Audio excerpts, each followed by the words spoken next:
Today let us learn about physiology of first stage of labor. First stage of labor. It begins with regular rhythmic uterine contraction and is complete when the cervix is fully dilated to 10 cm. Duration of first stage of labor. In primigravida women, the women who are pregnant for the first time, it takes usually 10 to 12 hours to complete. And in multigravida women, that means the women who are having 2 or more viable pregnancy, and the stage takes 6 to 8 hours. The duration of first stage of labor. The duration and the length of the labor varies widely and is influenced by the parity, the birth interval between two pregnancies, psychological state, presentation and position of the fetus, maternal pelvic shape and size, and characteristic of uterine contraction. So let us see the events in the first stage of labor. There are 3 events mainly. The first is cervical effacement, second is cervical dilatation, and uterine action. The first is cervical effacement. Cervical effacement refers to the inclusion or taking up of cervical canal into the lower uterine segment.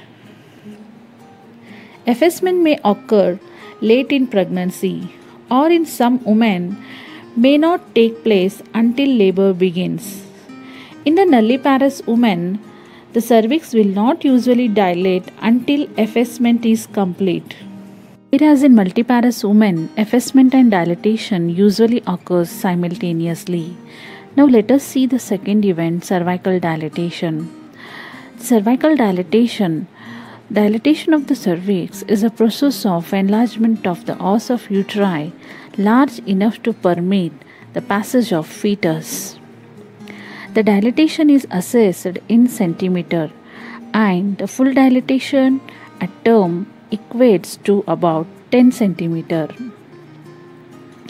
The dilatation occurs as a result of uterine contraction and counter pressure applied by intact bag of membrane or the presenting part or both. Now so far we have discussed about cervical effacement and cervical dilatation, and now let us discuss about the physiological changes in the uterus. The first physiological changes in the uterus is fundal dominance. Each uterine contraction starts in the fundus near the one cornu of the uterus and spreads across and downwards. The second physiological changes in the uterus is a polarity. The polarity is a term used to describe the neuromuscular harmony that prevails between the two poles or segments of the uterus throughout the labor. During each uterine contraction, these two poles act harmoniously. The upper pole contracts strongly and retracts to expel the fetus, whereas the lower pole contracts slightly and dilates to allow the expulsion takes place. Uterine muscle has a unique property. During labor, the contraction does not pass off entirely, but muscle fibers retain some of the contractions instead of becoming completely relaxed, and this is termed as a retraction.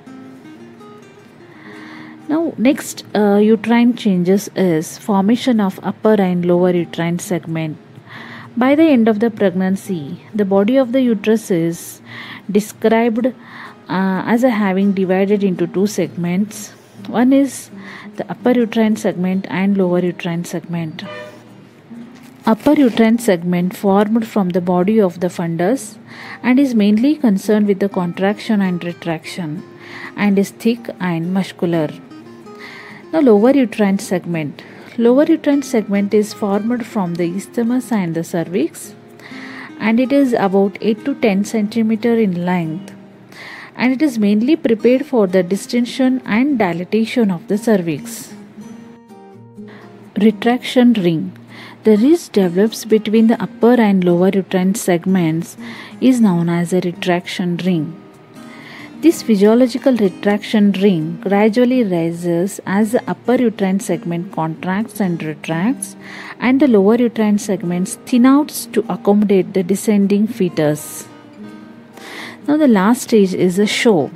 The show is a blood-stained mucoid discharge a few hours before or within a few hours after labor commences. Hope you have understood the three main events in the physiological changes of first stage of labor, that is cervical effacement, cervical dilatation and uterine action. So please share, like and subscribe the channel.